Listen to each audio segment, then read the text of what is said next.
Welcome to ছবির রান্নাঘর। অনেক দিন পর মা হাতে খুন্তি ধরলো আবার।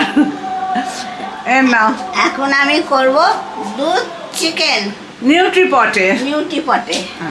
তেল দিয়ে দিয়েছি, সাদা তেল। তেলটা গরম হচ্ছে।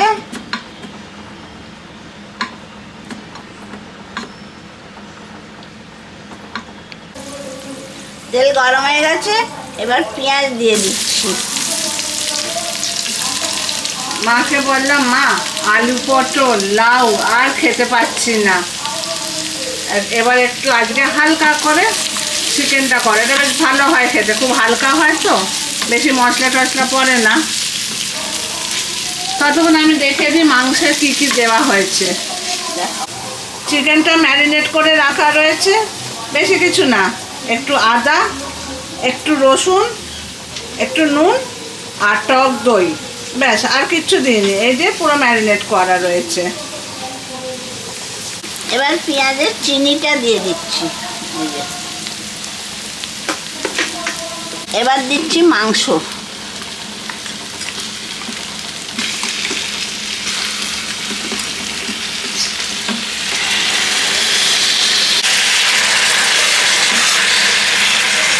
দিয়ে দিয়েছি।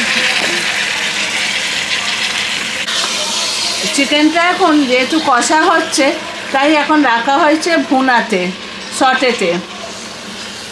এই যে ভাজাভুজি যখন করার কষার, তখন এখানে রাখতে হবে। এবার দিচ্ছি লঙ্কা। প্রথমে দিলাম এই যে শুকনো লঙ্কাটা, তারপরে দিচ্ছি কাঁচা লঙ্কা কটা।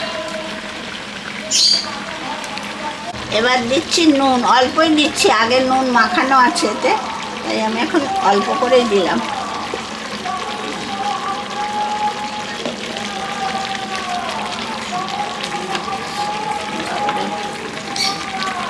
এটা সিম্পল কিন্তু খেতে খুব ভালো হয়। এবার দেব, গরমকালে কি সমস্যা, আলু পটল খাও আর লাউ খাও। এবার দিচ্ছি দুধ।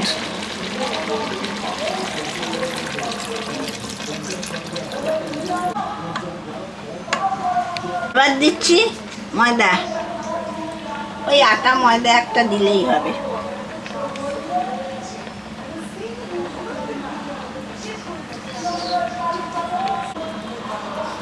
এই যে গরম মশলা দিচ্ছি, সব দেওয়া হয়ে গেছে। এবার বন্ধ করে দিচ্ছি।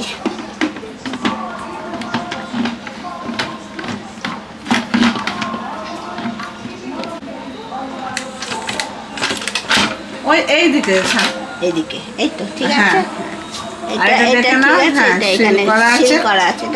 এবার মোট পাল্টাতে হবে।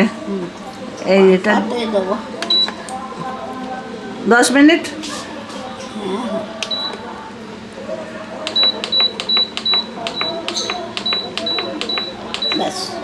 এই 10 মিনিটে এবার হয়ে যাবে রেডি। এই যে বিবি হয়ে গেল, মানে এটা হয়ে গেছে 10 মিনিট। এবার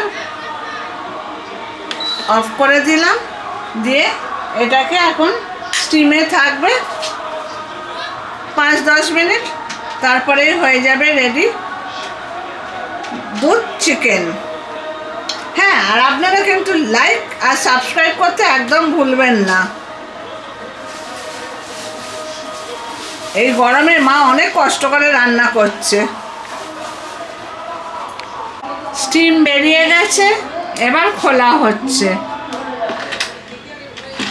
ওইদিকে ঠিকই তো ভরালে। হ্যাঁ, এবার তোলো।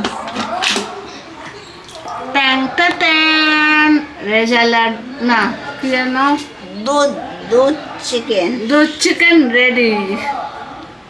হ্যাঁ, গন্ধটা হেভি বেরোচ্ছে মা। সরো বসাতে দাও।